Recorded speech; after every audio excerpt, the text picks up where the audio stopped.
Une petite capsule cette fois-ci sur la bulle de l'enfant. Là, dans ces temps de pandémie, on entend beaucoup parler du fameux 2 mètres à respecter. Hein? Puis ça, c'est pour des raisons de santé, de sécurité, tout simplement. On ne veut pas se transmettre nos bébites et nos microbes. Mais dans la vie en général, là, on en a chacun une bulle. Il y en a pour qui la bulle est très grande, il y en a d'autres qui est bien, bien petite. C'est-à-dire qu'il y en a qui veulent que les gens se tiennent plus loin d'eux, et il y en a d'autres à qui ça ne dérange pas du tout là, que, que les gens soient collés ou très, très proches. En général, avec nos enfants, la bulle est assez petite. Hein? Ils sont souvent sur nous autres ou très collés. Mais par exemple, ce ne serait pas la même chose avec votre patron, votre voisine ou la caissière à l'épicerie. Donc, ça varie dans les situations, puis ça varie dans les lieux. Mais de façon générale, avec les gens, on a une plus forte tendance à se tenir un peu plus loin ou un peu plus proche, dépendamment les uns des autres. Ben, pour nos enfants, c'est la même chose. Il y en a qui ont des bulles bien, bien petites, puis il y en a d'autres qui ont des bulles bien, bien grandes. Alors, dans une famille, ben, c'est important un peu de connaître les bulles de chacun, puis de les faire respecter. Je vous dis ça parce que y a beaucoup de conflits qui peuvent être générés par l'organisation puis l'espace. L'organisation puis l'espace, ben, c'est des choses dans notre maison sur lesquelles on a un contrôle. C'est le fun, ça, hein? On a du contrôle là-dessus. Puis je vous explique un petit peu comment ça peut se traduire. C'est-à-dire que si votre enfant a besoin de calme, a besoin de beaucoup d'espace, ben c'est important d'être capable de le reconnaître chez notre enfant, puis de le faire respecter aussi. Et de le respecter nous-mêmes. Puis des fois, mais c'est pas toujours facile, parce qu'il y a des heures ouvertes, parce que les enfants n'ont pas chacun leur chambre. Mais je vous invite dans votre quotidien à regarder, à remarquer les détails, des occasions que vos enfants vous manifestent, des besoins de solitude ou des besoins d'être un peu à l'écart. Pas nécessairement être complètement tout seul, mais de ne pas être envahi dans leur espace, dans leur petite bulle protectrice à eux. Souvent, ça va se traduire par lâche-moi ou va-t'en, je veux pas te voir. Puis des fois, c'est par rapport aux parents, puis des fois, c'est par rapport aux frères et aux sœurs. Puis je comprends que nos maisons sont pas toutes hyper spacieuses, puis qu'on n'a pas toujours l'espace, puis les moyens d'avoir chacun notre chambre, tout ça, mais c'est important que les enfants puissent se retrouver dans un lieu calme, puis être séparés les uns des autres de temps à autre. Donc, que ce soit pendant qu'un joue dans la cour, que l'autre prend son bain, que ce soit pendant qu'un est dans la chambre, puis l'autre est dans la cuisine, ça fait du bien à tout le monde.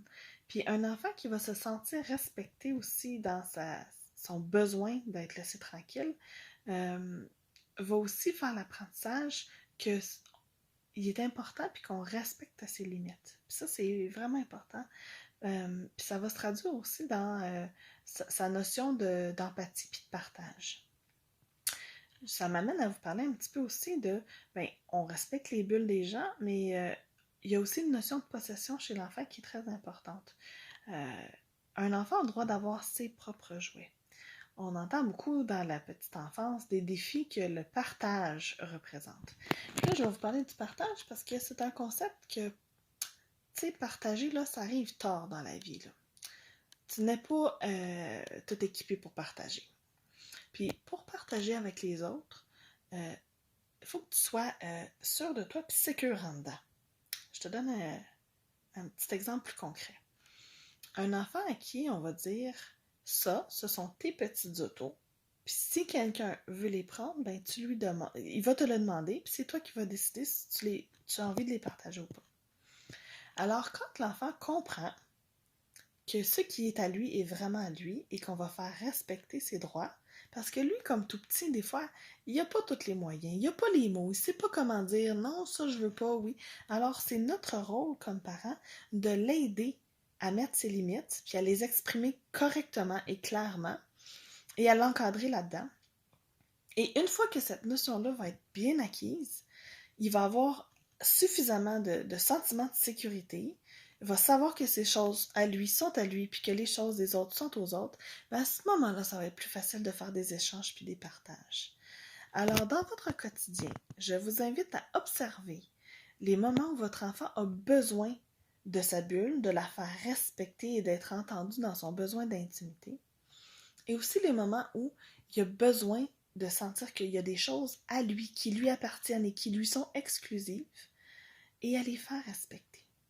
Si par exemple, dans votre famille, vous avez beaucoup de matériel et qu'il y a peu de choses qui sont à un enfant ou à l'autre parce que tout est échangé, ben, je vous recommande fortement de faire de temps en temps des journées d'exclusivité ou des périodes où l'enfant peut se prendre une boîte ou une valise, n'importe quel contenant ou en tout cas une place délimitée où il peut placer des objets qu'il aura choisis et faire respecter que c'est lui qui décide et qui choisit quand il joue avec et que les autres n'ont pas le droit de s'approcher.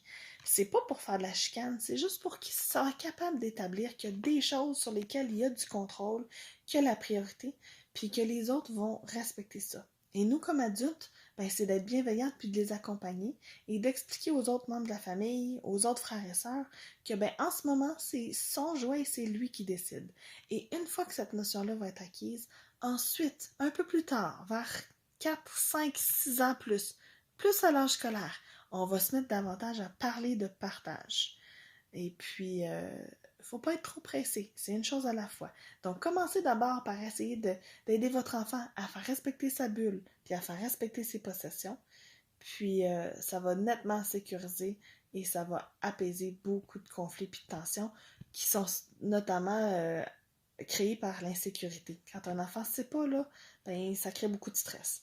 Alors, bonnes observations, puis vous m'en donnerez des nouvelles.